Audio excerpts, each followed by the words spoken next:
ಅಕ್ಷರಶಃ ಅಪ್ಪಣ್ಣವರ ಅಗಲಿಕೆ ಬಗ್ಗೆ ಆಪ್ತರಿಗೆ ಯಾರಿಗೂ ಕೂಡ ಮಾತನಾಡೋಕ್ಕೆ ಮನಸ್ಸಿಲ್ಲ. ಬಟ್ ಒಂದಿಷ್ಟು ಒಡನಾಟಗಳನ್ನು ಹಂಚ್ಕೊಳ್ತಾ ಇರ್ತಕ್ಕಂಥದ್ದು, ನಡೆದು ಬಂದ ದಾರಿಗಳನ್ನು ನೆನೀತಾ ಇರುವಂಥದ್ದು. ಸೊ ಲಕ್ಷ್ಮೀ ಗೋಪಾಲ ಸ್ವಾಮಿ ಮೇಡಮ್ ನಮ್ಮ ಜೊತೆ ಇದ್ದಾರೆ, ಅವ್ರನ್ನೇ ಮಾತಾಡ್ಸೋಣ. ಮೇಡಮ್, ನಿಮಗೆ ಅಪ್ಪಣ್ಣ ಮೇಡಮ್ ಅಂದ ತಕ್ಷಣ ಯಾರಿಗೂ ಕೂಡ ಈಗೂ ಕೂಡ ನಂಬಕ್ಕಾಗಲ್ಲ, ಬಟ್ ಆದರೆ ನಿಮ್ಗೆ ಗೊತ್ತಿದ್ದಂಥ ಮಾಹಿತಿ, ಅವ್ರ ಜೊತೆಗಿನ ದಿನಗಳು, ಒಡನಾಟ ಅಂತ.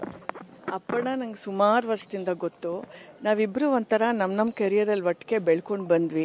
ಅವ್ರು ಕಾಂಪಿಯರಿಂಗಲ್ಲಿ ಶುರು ಮಾಡಿದ್ದು. ನನಗೆಲ್ಲ ಸುಮಾರು ಡಾನ್ಸ್ ಪ್ರೋಗ್ರಾಮ್ಗೆ ಅಪ್ಪಣ್ಣನೇ ಕಾಂಪಿಯರಿಂಗ್ ಇರೋರು, ಎಷ್ಟೆಷ್ಟು ಸ್ಟೇಟ್ ಫಂಕ್ಷನ್ಗಳು ಅದು. ಆಮೇಲೆ ಅಪ್ಪಣ್ಣ ಹಾಗೆ ಅವರು ಇದು ನಟನ ಕ್ಷೇತ್ರಕ್ಕೆ ಹಿಡಿದ್ರು. ಆಮೇಲೆ ವಿಮರ್ಶನೆ ಮಾಡೋದು ಎಲ್ಲ ಏನಂತಾರೆ, ಅವ್ರ ಬೆಳವಣಿಗೆ ನೋಡಿ ನಂಗೆ ತುಂಬ ಹೆಮ್ಮೆ ಆಗೋದು. ಸೊ ಸುಮಾರು ವರ್ಷದ ನಂಟು. ಏನು ಹೇಳಬೇಕು ಅಂತ ಇಷ್ಟಪಡ್ತೀನಿ ಅಂದರೆ, ತುಂಬ ಪ್ರೀತಿ ವಿಶ್ವಾಸ, ತುಂಬ ಹೊಗಳವರು ಎಲ್ಲರನ್ನೂ, ಒಂಥರ ಪಾಸಿಟಿವ್ ಆ್ಯಟಿಟ್ಯೂಡು, ತುಂಬ ಲವಿಂಗ್ ಕ್ಲೀನ್ ಆ್ಯಟಿಟ್ಯೂಡು ಅಪ್ಪಣ್ಣಂದು. ನಾನು ಯಾವಾಗಲೂ ಅಪ್ಪಣ್ಣನ ರೇಗಿಸ್ತಾ ಇದ್ದೆ.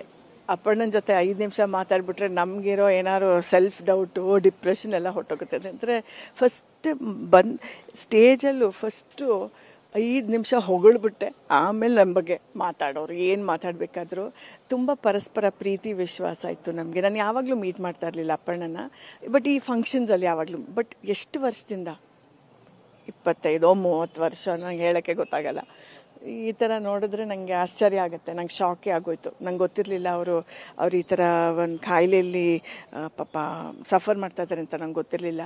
ಇನ್ಫ್ಯಾಕ್ಟ್ ನೆನ್ನೆ ರಾತ್ರಿ ತುಂಬ ಸ್ಟ್ರೇಂಜ್ ಕೋಇನ್ಸಿಡೆನ್ಸ್ ಅಂದರೆ, ನೆನ್ನೆ ರಾತ್ರಿ ಫಸ್ಟ್ ಟೈಮ್ ನಾನು ಮೆಟ್ರೋ ಟ್ರೈನಲ್ಲಿ ಹತ್ತಿದ್ದು.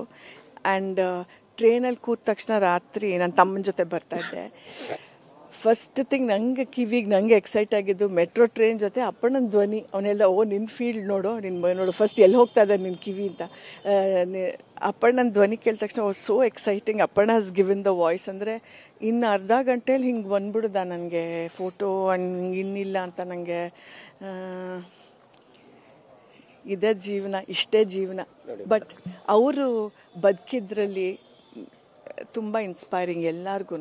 ಅವ್ರ ನಡವಳಿಕೆ, ಅವರ ಕರಿಯರ್ ನಡೆಸ್ಕೊಳ್ಳೋ ರೀತಿ ಮಾಧುರಿ ಅಂತಲೇ ಹೇಳ್ಬೋದು. Appanna, good bye Appanna, miss you. ಒಂದು ಕಾಕತಾಳೀಯ ನೀವು ಹೇಳ್ತಾ ಇದ್ರಿ, ನಿಮ್ಮ ಸಾಕಷ್ಟು ಕಾರ್ಯಕ್ರಮಗಳ ಆರಂಭದಲ್ಲಿ ಅಪ್ಪಣ್ಣ ಮೇಡಮ್ ಇರ್ತಿದ್ರು.